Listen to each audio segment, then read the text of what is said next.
ഇന്ന് ഓഗസ്റ്റ് 7 നല്ലൊരു മാർക്കറ്റ് റിക്കവറിയാണ് നമുക്കിന്ന് കാണാൻ സാധിച്ചിരിക്കുന്നത്. നിഫ്റ്റി ആണെങ്കിൽ 304 പോയിന്റ് അപ്പായിട്ടാണ് ഇന്ന് ക്ലോസ് ചെയ്തത്. ബാങ്ക് നിഫ്റ്റി 370 പോയിന്റും സെൻസെക്സ് 274 പോയിന്റ് അപ്പ് മൂവ്മെൻറ്റോടെയാണ് ഇന്ന് ക്ലോസ് ചെയ്തത്. ശരിക്കും ഇന്ന് കണ്ടത് ഒരു റിക്കവറി ആണോ അതോ ഇതിൻ്റെ പിന്നിൽ വീണ്ടും ഒരു ഡൗൺഫാൾ വരാനുള്ള സാധ്യതകളുണ്ടോ? ഇവയാണ് നമ്മളിന്ന് പരിശോധിക്കുന്നത്. അപ്പോൾ ഇവ നമ്മൾ നോക്കുന്നതിന് മുമ്പായിട്ട് ആഗസ്റ്റ് 5-ാം തീയതി ഈ ഒരു ഹെവി ഫാളിന് പിന്നിൽ എന്തായിരുന്നു, ആ ഒരു ഇമ്പാക്റ്റ് ഇനിയും നിലനിൽക്കുമോ എന്ന് നോക്കാം. കഴിഞ്ഞ ദിവസം സംഭവിച്ച എന്താണെന്ന് അറിയണമെങ്കിൽ നമുക്ക് ഇന്ത്യൻ മാർക്കറ്റിലേക്ക് തന്നെ നോക്കാം. ഇന്ത്യൻ മാർക്കറ്റിലേക്ക് നോക്കുമ്പോൾ ഇന്ത്യൻ മാർക്കറ്റിൽ എക്കണോമിക്കലായിട്ടോ പൊളിറ്റിക്കലായിട്ടോ യാതൊരു ന്യൂസുകളും ഇമ്പാക്റ്റുകളും ഒന്നും കാണുന്നില്ലായിരുന്നു. എന്നാൽ ഗ്ലോബലി നോക്കുകയാണെങ്കിൽ രണ്ട് പ്രധാനപ്പെട്ട കാരണങ്ങൾ നമുക്ക് കാണാം. രണ്ടല്ല 3 കാരണങ്ങളുണ്ടെങ്കിലും 2 പ്രധാനപ്പെട്ടത്. ആ ഒരു ഇമ്പാക്റ്റാണ് ഇന്ത്യൻ മാർക്കറ്റിലും നിഴലിച്ചത്. അപ്പോൾ ആ 2 കാരണങ്ങൾ ഇവയാണ്. ഒന്ന്, ജപ്പാന്റെ കറൻസിയാണ് യെൻ. ആ യെൻ കറൻസിയുടെ ക്യാരി ട്രേഡ് എന്നാണ് പറയപ്പെടുന്നത്. അതിൻ്റെ ഒരു ഇമ്പാക്റ്റാണ് ഇത്ര വലിയൊരു ഫാൾ ഉണ്ടാകാൻ കാരണം. അതായത് നിക്കി 225 ഒക്കെ ആണെങ്കിൽ 14,000 പോയിന്റ് തന്നെ ഒരു ദിവസം തന്നെ ഫാൾ വന്നിട്ടുണ്ടായിരുന്നു.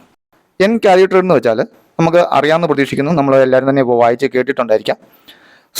ആ ഒരു ജപ്പാനിലൊക്കെ നമുക്ക് സീറോ ഇൻട്രസ്റ്റ് അല്ലെങ്കിൽ സ്മോൾ റേറ്റിൽ അല്ലെങ്കിൽ നിൽ ഇൻട്രസ്റ്റ് എന്ന് തന്നെ പറയാം, ആ മണി അവൈലബിൾ ആയിരുന്നു.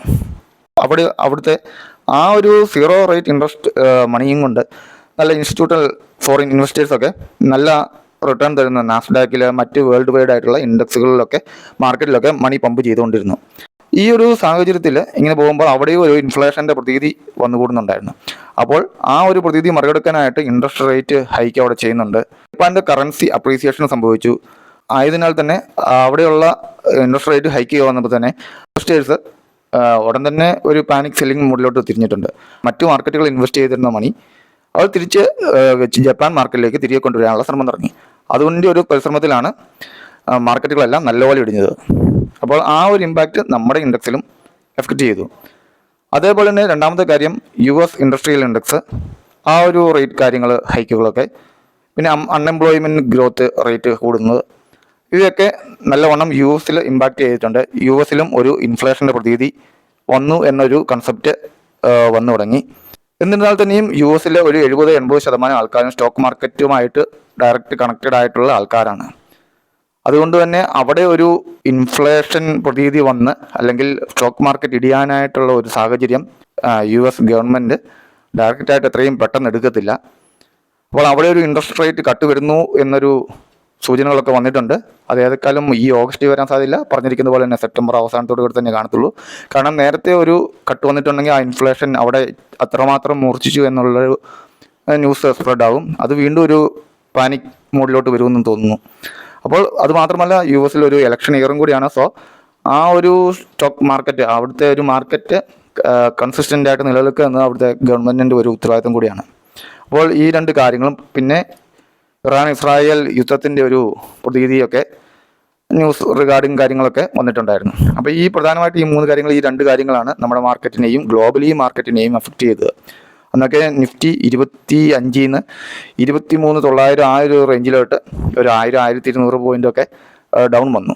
അപ്പോൾ ഈ ഒരു കാര്യമാണ് ആ ഒരു 5-ാം തീയതി 6-ാം തീയതിയൊക്കെ ആയിട്ട് ഗ്ലോബലി മാർക്കറ്റിനെയും നമ്മുടെ ഇന്ത്യൻ മാർക്കറ്റിനെയും സ്വാധീനിച്ചത്.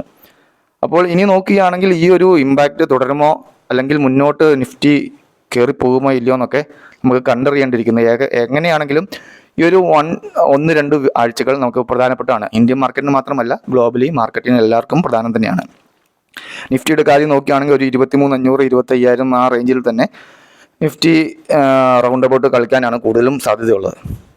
എന്നിരുന്നാൽ തന്നെയും ഇന്നത്തെ ഈ ഒരു സമയത്ത് ഒരു 7 മണി 7:30 സമയത്തെ ഗ്ലോബലി മാർക്കറ്റൊക്കെ വെച്ച് നോക്കുമ്പോൾ എല്ലാം തന്നെ അപ്പാണ്. ഡൗ ജോൺസ് ആണെങ്കിലും നാസ്ഡാക്ക് ആണെങ്കിലും നിക്കി ആണെങ്കിലും 400-470 പോയിന്റ് 400-ന് പൊക്കത്തിലെല്ലാം തന്നെ അപ്പാണ്. അപ്പം നിഫ്റ്റി രാവിലത്തെ നോക്കാം. രാവിലത്തെ ഒരു കാര്യം വെച്ച് നോക്കുമ്പോൾ എങ്ങനെയാണോ നിഫ്റ്റിയുടെ അവസ്ഥയും ഗ്ലോബൽ മാർക്കറ്റിൻ്റെ ഒക്കെ അവസ്ഥ വെച്ചുകൊണ്ട് തന്നെയായിരിക്കും എല്ലാ മാർക്കറ്റും ഇനി പെർഫോം ചെയ്യാൻ പോകുന്നത്. അപ്പോൾ ഇന്നത്തെ കാര്യം പറയുകയാണെങ്കിൽ 2,685 സ്റ്റോക്കുകൾ അഡ്വാൻസ് ആയിട്ടും 713 സ്റ്റോക്കുകളാണ് നെഗറ്റീവായിട്ടും ക്ലോസ് ചെയ്തിരിക്കുന്നത്. 71 അൺചേഞ്ച്ഡ് ആയിട്ട് ക്ലോസ് ചെയ്യുകയും ചെയ്തു. വലിയൊരു ഡൗൺഫാൾ വരുമോ ഇല്ലയോ എന്നുള്ളൊരു കാര്യത്തിൽ എങ്ങനെയാണെങ്കിലും നമ്മൾ കോൺഷ്യസ് ആയിട്ടാണ് ഇരിക്കേണ്ടത്. അപ്പോൾ ഇത് പെട്ടെന്നുള്ളൊരു ഡൗൺഫാൾ ആയിരുന്നു വന്നേ. അപ്പോൾ അതേപോലെ തന്നെ ഒരു റിക്കവറിയാണ്, അടുത്ത ഒരാഴ്ച കൊണ്ടുള്ള റിക്കവറിയാണ് സാധാരണ ഹിസ്റ്ററിക്കലി നമ്മൾ നോക്കുമ്പോൾ കണ്ടുവരുന്നത്. ഒരു ബിയറിഷ് മോഡിലോട്ട് ഇതുവരെ നിഫ്റ്റി തിരിഞ്ഞിട്ടില്ല. എന്നിരുന്നാൽ പോലും നിഫ്റ്റി ഒരു 20-25% ഓവർ വാല്യൂഡ് തന്നെയാണെന്നാണ് എല്ലാ റിപ്പോർട്ടുകളും തന്നെ പറയപ്പെടുന്നത്. നമുക്ക് ഈ ഇവിടെ ചെയ്യാൻ പറ്റുന്ന ഒരു കാര്യം, നമ്മുടെ വാച്ച് ലിസ്റ്റുകളൊന്ന് പുതുക്കുക. നമ്മൾ കഴിഞ്ഞ ആഴ്ചകളിൽ പറഞ്ഞിരിക്കുന്ന Castrol India, ONGC, Tata steel, ഇവയൊക്കെ നമുക്കൊരു ജംന ഓട്ടോ, ഇവയൊക്കെ നമുക്ക് നല്ലൊരു സ്വിംഗ് ട്രേഡിംഗ് ഓപ്പർച്യൂണിറ്റി നൽകിയിട്ടുണ്ടായിരുന്നു. ഇന്ന് നമ്മൾ 2 സ്റ്റോക്കുകളെ കുറിച്ച് പറയാൻ പോകുന്നത്. അപ്പോൾ ആ ഒരു സ്റ്റോക്കുകളുടെ റേഞ്ച് നമുക്കൊന്ന് നോക്കി നമ്മുടെ വാച്ച് ലിസ്റ്റുകൾ നമുക്ക് അപ്ഗ്രേഡ് ചെയ്ത് വെക്കാം. ഇന്ന് നമ്മൾ വാച്ച് ലിസ്റ്റിൽ ഉൾപ്പെടുത്താൻ പോകുന്ന ഇന്ത്യൻ ഓയിൽ കോർപ്പറേഷൻ എന്നൊരു സ്റ്റോക്കാണ്.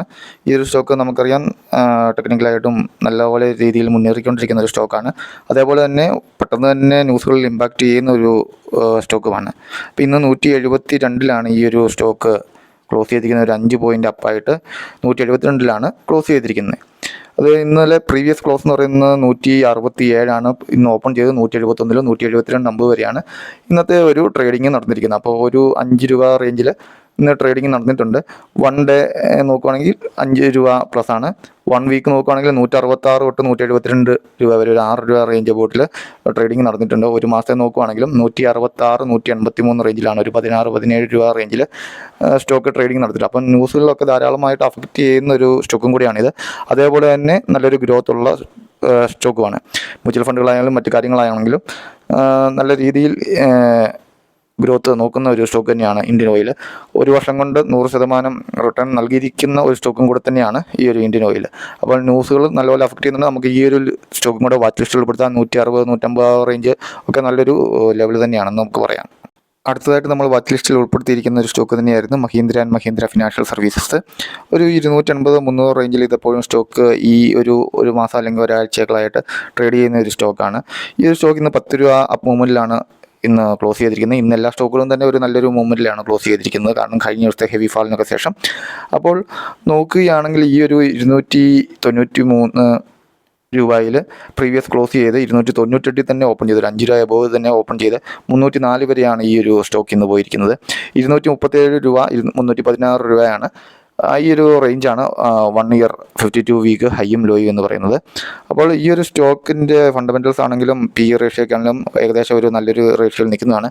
അതുകൂടാതെ തന്നെ നല്ലൊരു ഫണ്ടമെൻ്റലി സ്ട്രോങ് ആയിട്ട് വളർന്നു വന്നുകൊണ്ടിരിക്കുന്ന പ്രോഫിറ്റബിലിറ്റി എല്ലാ കാര്യവും റവന്യൂ ഗ്രോത്തും ഉള്ളൊരു കമ്പനിയാണ്.